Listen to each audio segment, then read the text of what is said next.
हमको लगता है कि अभी तक जितना जिला परिषद हमारे क्षेत्र में बने हैं उनसे ज़्यादा क्या 2 गुना 3 गुना हम अभी तक विकास कर चुके हैं। एक साल में जो हमारा रेशियो है, अभी हम करीब 1 करोड़ सवा करोड़ के लगभग हम अपना फंड यहाँ ला चुके हैं अपने दोनों पंचायत में, और हमारा विकास का रफ्तार बहुत। हमारा भी वही कहना है, हम अपने क्षेत्र के सारे ज़मींदारों से कहना चाहता हूँ कि आप मुझे ज़मीन दें, मैं आपको विकास दूँगा।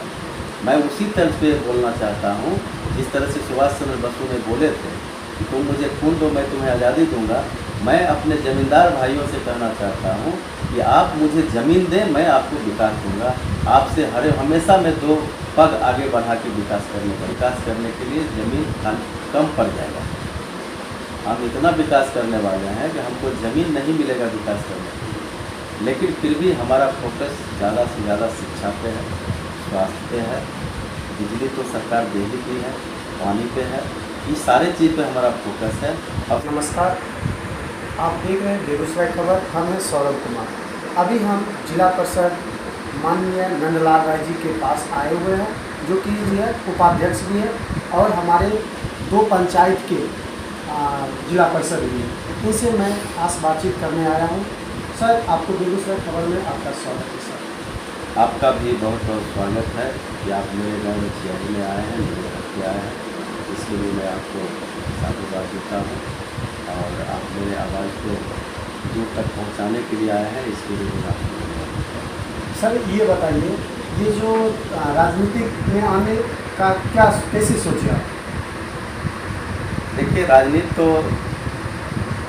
गांव से शुरू होता है, समाज से शुरू होता है, और मैं अपने समाज में जब से हम पढ़ाई छोड़े तब से ही अपने समाज के प्रति एक्टिव रहा, जिसके चलते बच्चे से लेके बूढ़े तक जितने भी गार्जियन मेरे हैं सब लोग हमको चाहते हैं और चाह रहे थे। इसी क्रम में इस बार जिला परिषद का चुनाव आया और सब लोगों का मन हुआ कि आप चुनाव में फेस कीजिए, आपका ज़रूरत है पंचायत के लिए। तो मैं उनको ना नहीं कह सका और हम चुनाव के समर में कूद गए, और भगवती की कृपा से हमें जीत भी हासिल हुई। सब लोगों के आशीर्वाद से हम जीते भी।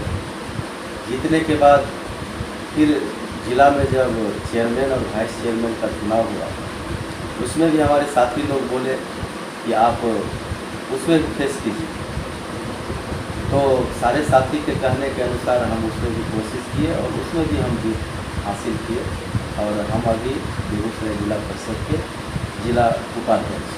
सर, ये जो आप अध्यक्ष उपाध्यक्ष भी बन चुके हैं, जिला परिषद भी बन चुके हैं, आप जो पार्टी से बिलोंग करते हैं सर, उस पार्टी में आप जब बीजेपी उस समय गठबंधन में था, उस समय का क्या फेस रहा होगा सर? उस समय तो आप बहुत ट्रेंड चला हुआ था कि ये तो बीजेपी से अध्यक्ष हैं और जेडीयू से उपाध्यक्ष बने। हाँ, उस समय तो सारे लोग खुश थे और हमको लगता है अभी भी खुश है। मेरे और अध्यक्ष जी में किसी तरह का कोई बदलाव नहीं हुआ। भले पार्टी अलग हो गई, लेकिन हमारे जिला अध्यक्ष जी जो हैं सुनील पासवान, वो भाजपा से बिलोंग करते हैं। हम भी जदयू में क्रियाशील मेंबर हैं, और जदयू में पंचायती राज प्रकोष्ठ के जिला अध्यक्ष भी निवर्तमान अभी हम हैं, और उपाध्यक्ष भी हैं। हम दोनों में किसी तरह का कोई दरार नहीं है, और हम साथ साथ विकास का बात करते हैं, ऑफिस में एक साथ करते हैं, किसी तरह का हमें कोई दिक्कत नहीं। सर ये बताइए, जो विकास की रफ्तार 1 साल आपका कैसा भी तब चला, क्योंकि 2 साल हो चुका है, 1 साल और 2 साल, इसको मिला के आप 2 साल जीत चुके हैं। तो बताइए 2 साल में आप क्या किए? देखिए, 2 साल तो नहीं हुआ है। अभी हम लोग जनवरी 21 में हम लोग आए थे। हमारा शपथ ग्रहण 30 दिसंबर को हुआ था, 30 दिसंबर 21 को। तो हम उसके बाद अपने पदभार में आए, और उस समय से अभी तक जो मेरा विकास का सफ़र है, हमको लगता है कि अभी तक जितना जिला परिषद हमारे क्षेत्र में बने हैं उनसे ज़्यादा क्या 2 गुना 3 गुना हम अभी तक विकास कर चुके हैं 1 साल में।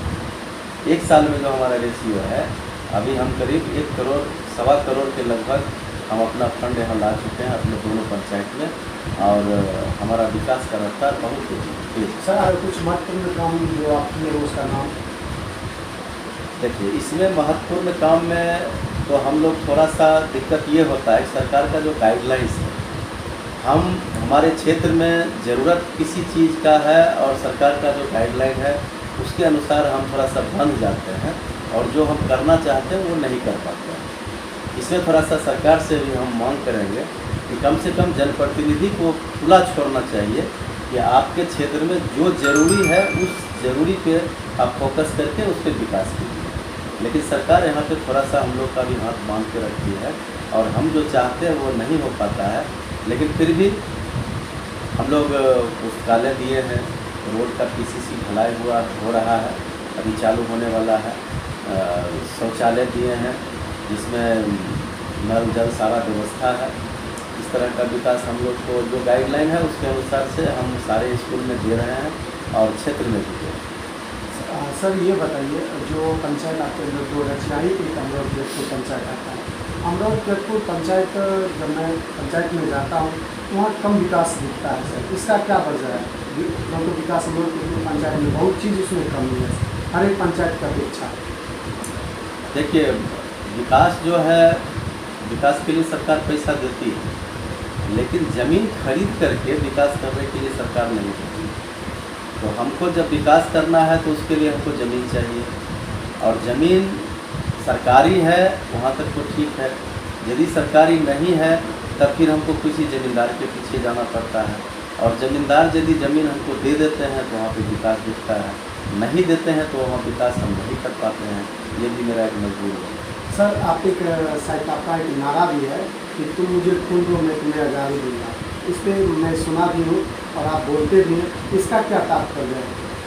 देखिए, जब देश का आज़ादी की लड़ाई जब हो रहा था तो उस समय हमारे सुभाष चंद्र बोस जी बोले थे, उनका नारा था कि तुम मुझे खून दो मैं तुम्हें आज़ादी दूँगा। मतलब तुम अपना मेरे साथ तुम रहो, हम तुमको आज़ादी देंगे। तो हमारा भी वही कहना है, हम अपने क्षेत्र के सारे ज़मींदारों से कहना चाहता हूँ कि आप मुझे ज़मीन दें, मैं आपको विकास दूँगा। मैं उसी तर्ज पे बोलना चाहता हूँ जिस तरह से सुभाष चंद्र बसु ने बोले थे कि तुम मुझे खून दो मैं तुम्हें आज़ादी दूँगा। मैं अपने ज़मींदार भाइयों से कहना चाहता हूँ कि आप मुझे ज़मीन दें, मैं आपको विकास दूँगा। आपसे हमेशा मैं 2 पग आगे बढ़ा के विकास करने का काम करूँगा। यानी सर आपका कहना है कोई भी पंचायत चाहे दोनों पंचायत में आपको ज़मीन दिया जाए तो आप विकास दे सकते हैं? हाँ, ऑफकोर्स, इसमें कहीं कोई बुराई नहीं है। ज़मीन तो चाहिए ना, ज़मीन मिलेगा तो विकास होगा। सर कुछ तो ऐसा होता है कि ज़मीन पड़ा हुआ है, उस पर आप क्या उस पर देख के या कुछ सोच विचार करके उस पर काम किया जा सकता है? सर देखिए, किया जा सकता है क्योंकि अभी सरकार का भी कुछ सोच है। जिसको घर बनाने के लिए ज़मीन नहीं, सरकार उसको पर्चा देती है। गैर मजरूआ ज़मीन जो सरकारी ज़मीन पड़ा हुआ है उसके लिए पर्चा दे रही है। तो जितने भी हमारे पंचायत में ज़मीन है सरकारी, उस पर सब लोग अपना अपना हक जता के बैठे हुए हैं। ये यहाँ पे ये मेरा ज़मीन है, वो उसका ज़मीन है, सब बंटवारा करके बैठे हुए है सरकारी ज़मीन, लेकिन लोग बंटवारा करके उस पर कुंडली मार के बैठे हुए हैं। तो उस जगह पे हमको दिक्कत होता है और हम वहाँ डिसीजन नहीं ले सकते हैं, कारण सरकार का गाइडलाइन है जिसको बसने के लिए जगह नहीं है उसको हम ज़मीन देंगे। जब सरकार कह ही रही है कि हम ज़मीन देंगे तो फिर हम छीन कैसे सकते हैं? तो उस जगह पे हम थोड़ा सा पंगु हो जाते हैं और उस ज़मीन को हम ले नहीं पाते। 3 सालों में क्या क्या करना है वो देखिए, आगे के 3 साल के लिए हमारा तो 2 ही पंचायत है, अमरोह जगतपुर और बचिया या कासपुर, 2 ही पंचायत है। 2 पंचायत में हमको जैसा लगता है कि जिस रेशियो से हमारा विकास का गाड़ी चल रहा है उस रेशियो में हमको आगे विकास करने के लिए ज़मीन कम पड़ जाएगा। हम इतना विकास करने वाले हैं कि हमको ज़मीन नहीं मिलेगा विकास करने के लिए, लेकिन फिर भी हमारा फोकस ज़्यादा से ज़्यादा शिक्षा पे है, स्वास्थ्य पे है, बिजली तो सरकार दे ही दी है, पानी पे है, ये सारे चीज़ पे हमारा फोकस है और सब जगह पे हमारा काम चल रहा है। सर ये बताइए कि अभी आप जिस पार्टी से बिलोंग करते हैं, उनकी सरकार है, उन पार्टी से आप जुड़े हुए हैं, उनको किस नज़र से आप देखते हैं?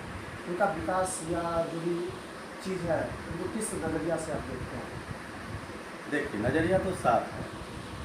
बिहार में एक मुख्यमंत्री आए थे श्री कृष्ण बाबू, जो हमारे क्षेत्र में रिफाइनरी लगाए, फर्टिलाइज़र लगाए, थर्मल पावर लगाए। उन्होंने उस समय इंडस्ट्री का झड़ी लगा दिया और वो अपने समय में ऐसा विकास किए जिसका हम लोग फल अभी खा रहे हैं। उसी तरह हमारे माननीय मुख्यमंत्री नीतीश कुमार जी भी हैं, वो भी आए और इनका कार्यकाल भी बहुत लंबा रहा और ये सारे क्षेत्र में काम किया। ऐसा नहीं है कि किसी एक जाति समुदाय के लिए काम किया, इन्होंने सारे जाति के लिए, सब लोगों के लिए काम किया और सबको अधिकार दिलाने का काम किया और इनका कार्यकाल भी बहुत अच्छा रहा। हालांकि उठा पटक इनका बहुत तरह का हुआ पार्टी में, लेकिन इनका कोई अपना स्वार्थ नहीं था उसमें। लोग इनको पलटू चाचा भी बोलते हैं, लेकिन मेरे नज़र में वो पलटू सिर्फ बिहार के लिए पलटू चाचा है और बिहार के विकास के लिए पलटू चाचा है। इनका जो कार्यकाल रहा बहुत ही अच्छा रहा। हम लोग इनके विकास से बहुत खुश हैं। अभी हमारी बहनें, हमारी बच्चियां फराटे से साइकिल चला के कॉलेज जा रही हैं, पढ़ रही है, लिख रही है। हमारे बच्चे प्रदेश में जाके पढ़ रहे हैं, उसको क्रेडिट कार्ड से पैसा मिल रहा है। बहुत तरह का योजना है जो इनका चल रहा है, जो विद्यार्थी के लिए भी, किसान के लिए भी, सबके हित में है और महिला के हित में भी। इन्होंने महिला को 50% आरक्षण दिया, महिला को भी आगे लाने का काम किया। इनका कार्यकाल बहुत अच्छा रहा। पॉलिटिकल है, पॉलिटिकल में बहुत तरह के लोग आते हैं और बहुत तरह के भाषण देते हैं, लेकिन इनका कार्यकाल बहुत सराहनीय रहा और हम इनके साथ रह के हम अपने आप को गौरवान्वित महसूस करते हैं। जी सर, बहुत बहुत धन्यवाद सर।